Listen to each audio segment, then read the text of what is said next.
My dad punched me in the face, then dragged me out by my hair in front of 68 guests at my brother's promotion party. My brother clapped and said, "You had it coming."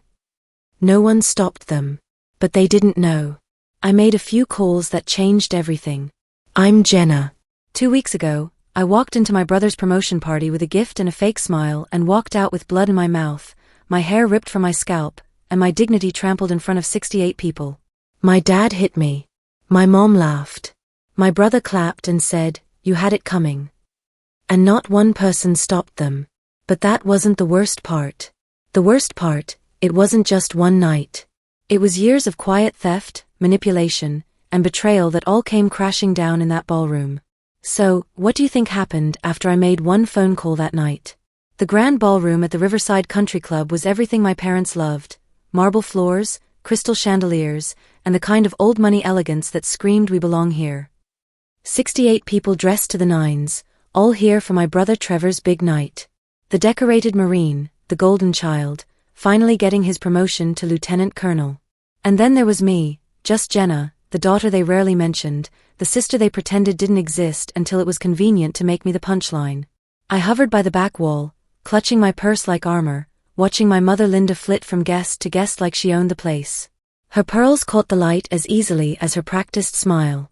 My father William held court by the bar with Trevor's military buddies, his voice booming with pride I'd never heard directed at me. "Jenna," a woman I barely knew said as she passed, "it's nice that you came." Nice that I came. Like charity work on my part. I forced a smile. "Wouldn't miss it," I lied. My mother spotted me then, her smile thinning just enough for me to see the truth. She walked over, heels clicking like tiny hammers. "You didn't need to come if you had nothing nice to say," she murmured loud enough for nearby couples to hear. They glanced at me with that look, pity mixed with entertainment. "I didn't realize existing counted as commentary," I said softly, and her eyes narrowed. Before I could retreat, Trevor appeared, drink in hand, his medals shining like his ego. "Oh Jenna," he said, voice too loud, too casual, "I almost forgot what you do. Graphic design, right? That's cute. I guess not everyone can serve their country."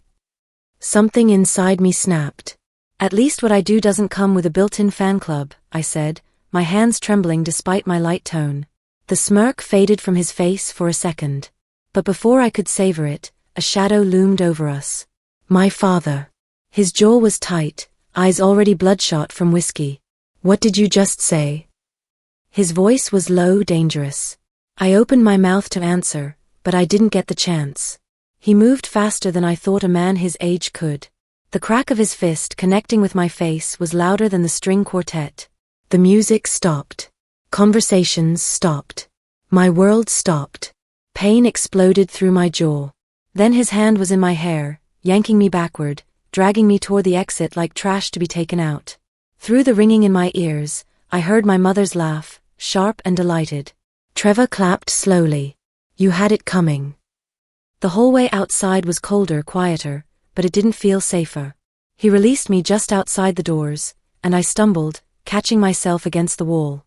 My lip was split, blood dripping onto my navy dress, the one I'd saved up for because I wanted to look like I belonged.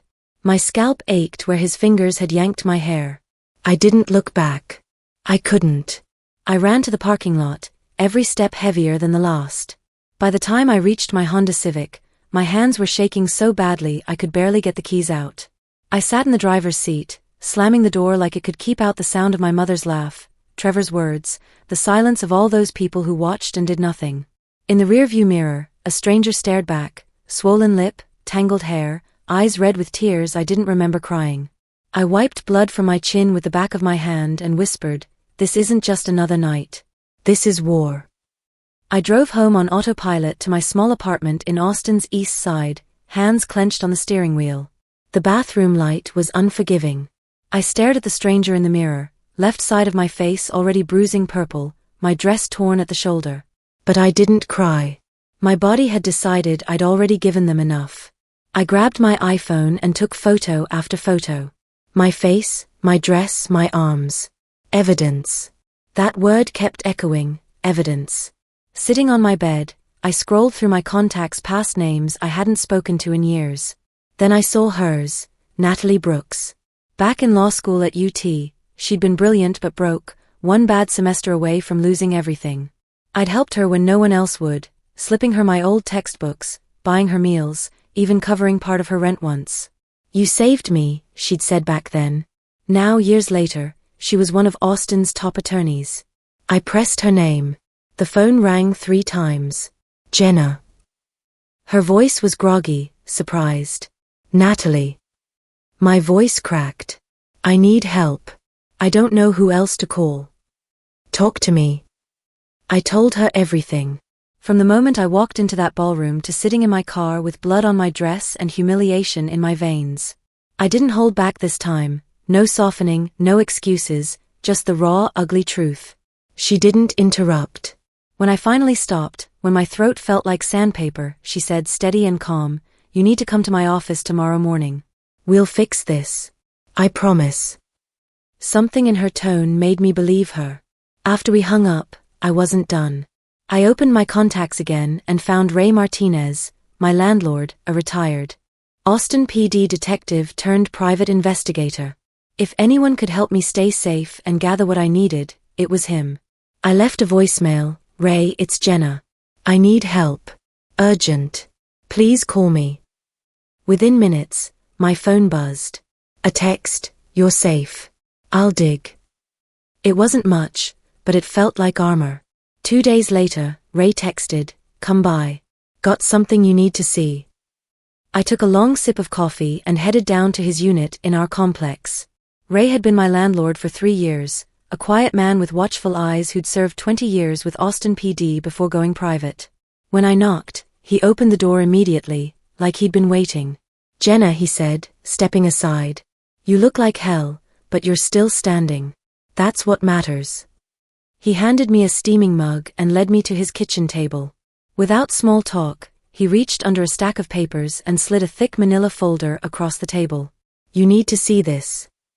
My stomach tightened. "What is it?" "Your family," he said, voice low. "And not just what happened the other night. This goes deeper." I opened the folder. Bank statements, receipts, screenshots of email threads. My eyes darted over the pages, trying to make sense of transfers from an account I recognized, my trust fund, to names I didn't know. Large amounts. Gone. "Ray," my voice cracked, "this is my money." He nodded grimly. "Your father moved funds out months ago. Used it to grease the wheels for Trevor's promotion." He pointed to a printed email, "Make sure Trevor shines." His father was very persuasive. "Consider it handled. Colonel Hayes, Personnel Division." The room blurred as I stared at the words. My own money had been used to celebrate my brother, the same brother who'd clapped while I was dragged out bleeding. "So it wasn't earned," I said finally. "Not even close. This wasn't just abuse, Jenna. This is theft and fraud." I thought back to my father's voice at every dinner growing up, "You should be grateful for what we give you." What he gave me. He'd been taking from me my whole life. Without thinking, I pulled out my phone and snapped a photo of the most damaging page, the email and bank transfer side by side. I sent it to Natalie with a single message, "Change of plans. I want it all on record." Her reply came fast, "Then we play dirty." Ray watched me, arms crossed. "What's your next move?" I stared at the folder, tracing the edge of the paper with my finger. "My next move is making sure they regret every choice that brought us here." Later, I took the folder to Café Medici on Guadalupe, near the UT campus. It felt strange to be somewhere so normal, surrounded by students chatting about finals and weekend plans, while I held evidence that could destroy my family's carefully polished image. I spread the pages across the small table, scanning them repeatedly, committing every detail to memory. Trevor had clapped while I bled, with money that was mine. I leaned back, breathing through the rage that threatened to choke me. They'd turned me into an outsider in my own life, then used my resources to build his career. "They think I'll stay quiet," I whispered. "They really don't know me." My phone buzzed. A text from an unknown number, "Saw the news. Your brother's a fraud. I have more dirt if you want it. A friend." When I parked outside my parents' house in Westlake Hills, the neighborhood felt as artificial as the people waiting inside. Perfect lawns, identical mailboxes, houses that looked like they'd been printed from a catalogue. I sat gripping the steering wheel, Natalie's voice echoing from our call that morning, "If it feels wrong, you leave. Don't give them anything." I finally got out.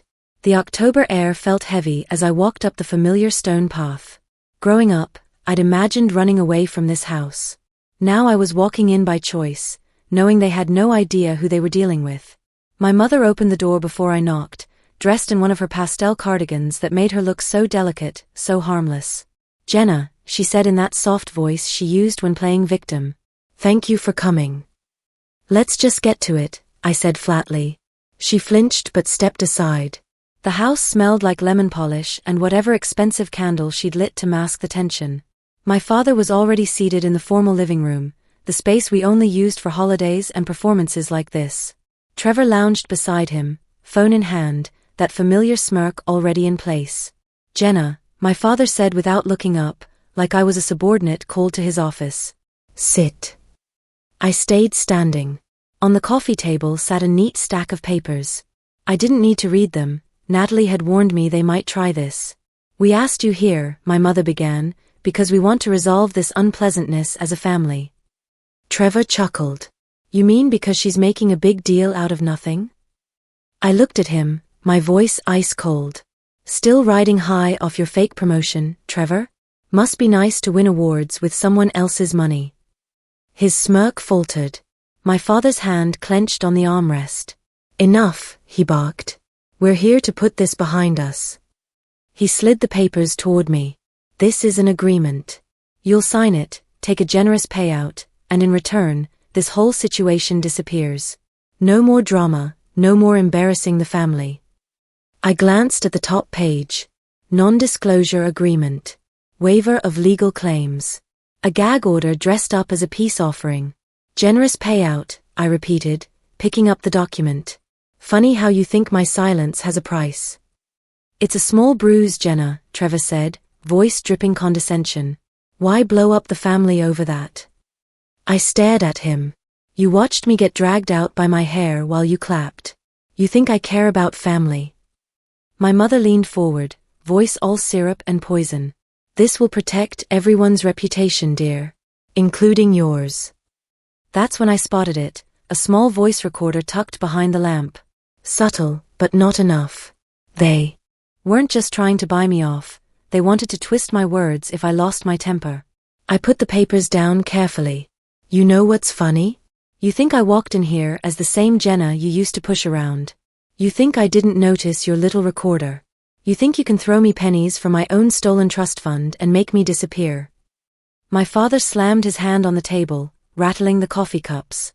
"Don't you dare play victim." I leaned forward until we were eye level.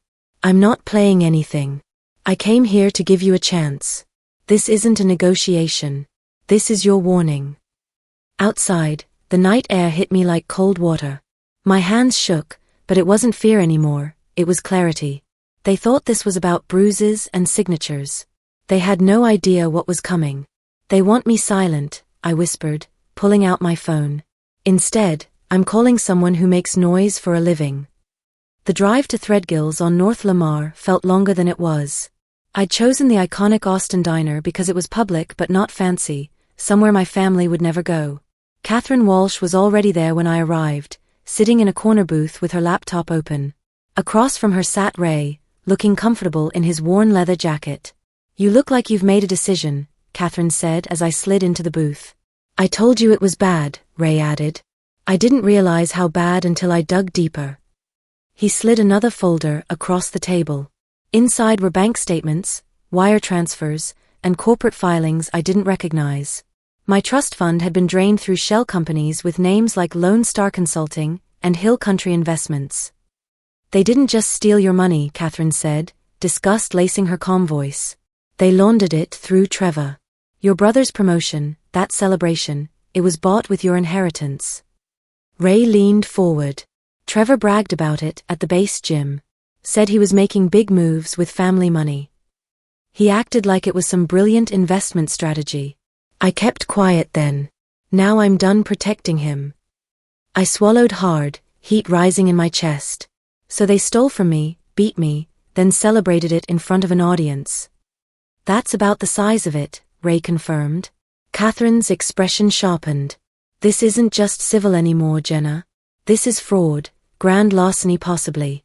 We can take this to court, to the press. They won't see it coming. I closed the folder, feeling the weight of evidence in my hands. My family had spent years making me believe I was small, powerless, forgettable. But this was leverage. They thought I wouldn't notice, I said slowly. They thought I'd stay quiet like always. Catherine leaned back. So what do you want to do? Everything, I said, voice low but steady. Civil, criminal, public, but on my terms. No one moves until I say so. Ray glanced at Catherine, then back at me. There's more. One of the guests at the party recorded your father's outburst. Full video, him hitting you, dragging you, Trevor clapping like an idiot. I can get it. For the first time in days, I felt my mouth lift into something like a smile. Then we're going to give them exactly what they wanted, attention, but not the kind they can control. We stayed another hour, Catherine outlining legal strategies while Ray promised to secure the footage. My coffee grew cold, untouched. This wasn't about comfort anymore. When I finally left, walking out into the humid Austin night, the air felt lighter somehow. I drove home in silence, the city lights blurring past, my mind sharper than it had been in years. They'd wanted me to disappear. Instead, I was about to make them infamous. I didn't sleep. Not a minute. I sat at my kitchen table with my laptop open, every piece of evidence spread like weapons across the surface. Bank transfers, party photos, trust documents. The folder Ray had given me sat front and center, and I kept replaying that video in my mind. My father's fist, my mother's laugh, Trevor clapping like I deserved it. By mid-morning, I was parked outside Natalie's law office on South First with 2 coffees. When I walked in, she looked up from her desk and didn't bother with pleasantries. Are you sure? She asked, eyeing the thick folder I clutched. Yes, I said. My voice didn't shake this time.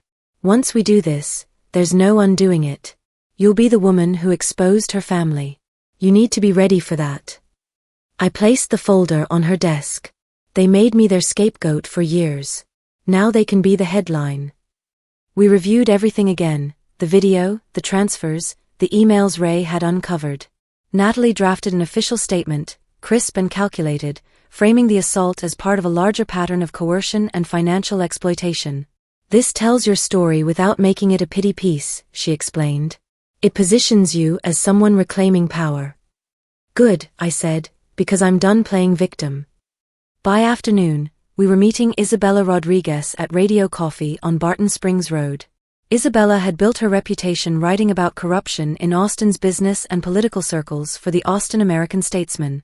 She'd helped me once during college when I'd witnessed academic fraud, and she hadn't forgotten. She arrived 10 minutes late, looking frazzled but curious. Jenna, you sounded intense on the phone. This will explain why, I said, handing her a flash drive and printed documents. There's video on there. My father, my brother, the whole thing. She raised an eyebrow. And you're okay with me running this? I want you to, I said plainly. But I stay anonymous for now. She scanned through the documents, her eyes widening. This isn't just family drama. This is fraud and public assault caught on camera. You know this will explode. That's the point. Back at Natalie's office, I watched her hit send on the official statement. Then we waited. The article dropped within hours. Prominent Westlake businessman caught on camera assaulting daughter over family dispute. Financial exploitation alleged. It was brutal and precise, exactly what I needed. Within minutes, my phone lit up with messages from distant relatives, old friends, people I hadn't spoken to in years. Some supportive, others stunned. Natalie called 30 minutes later. They're panicking. Your father already called my office. Wants to meet. I didn't hesitate. No. You don't even want to hear him out. They wanted silence, I said. They can choke on it now. By evening, social media was ablaze. Clips of my father dragging me from that ballroom were everywhere. The comments ranged from outrage to disbelief. Who does that to their own daughter? One read.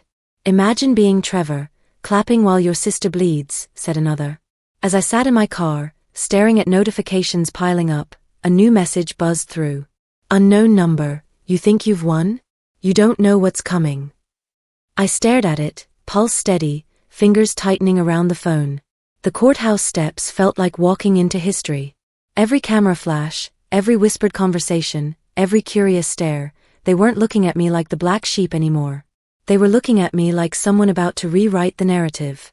Natalie walked beside me, calm and composed, while Ray followed behind carrying evidence that had taken weeks to compile. Inside, the air was cold and tense. My father sat rigidly at the plaintiff's table in an expensive charcoal suit. Trevor sat beside him, face pale, his promotion party bravado completely gone. My mother wouldn't even look up when I entered. The attorney they'd hired stood first, projecting confidence. Your Honor, my clients have been defamed. Their reputations, built over decades, have been destroyed by baseless accusations and misleading video. I kept my face still, but inside my pulse pounded. Misleading? He was calling my bruises, my torn scalp, and 68 witnesses misleading. Then Natalie stood. Your Honor, her voice like steel, we not only reject their claims, but present evidence that my client was the victim of assault, financial exploitation and defamation, all orchestrated by the very people filing this lawsuit. She motioned to Ray, who carried a thick binder forward. This is a paper trail proving that Mr. William Hayes, using his authority over Jenna Hayes's trust fund, siphoned hundreds of thousands of dollars into shell corporations. Those corporations then funded his son Trevor's career advancement. This was her money, stolen, laundered, and used to bankroll the very event where she was assaulted. Gasps rippled through the courtroom. Trevor shifted uncomfortably. My father's jaw tightened, but he didn't flinch. The judge's brow furrowed. Are you prepared to substantiate these claims? Yes, Your Honor. We have corroborating testimony from financial investigators and documentation from the companies involved. My father's lawyer sputtered. This is irrelevant to the defamation suit. No, the judge interrupted, it's highly relevant. If these records are accurate, this court needs to consider whether the plaintiffs engaged in criminal conduct. I'm unsealing these records for review. That's when it happened, the sound I'd been waiting for. Murmurs, gasps, whispers from the gallery. Reporters scribbling furiously. And my father, for the first time in my life, looked like a man losing control. During recess, I stepped outside into bright Texas sun, cameras waiting. Natalie gave me a small nod. I walked to the microphones, my voice steady.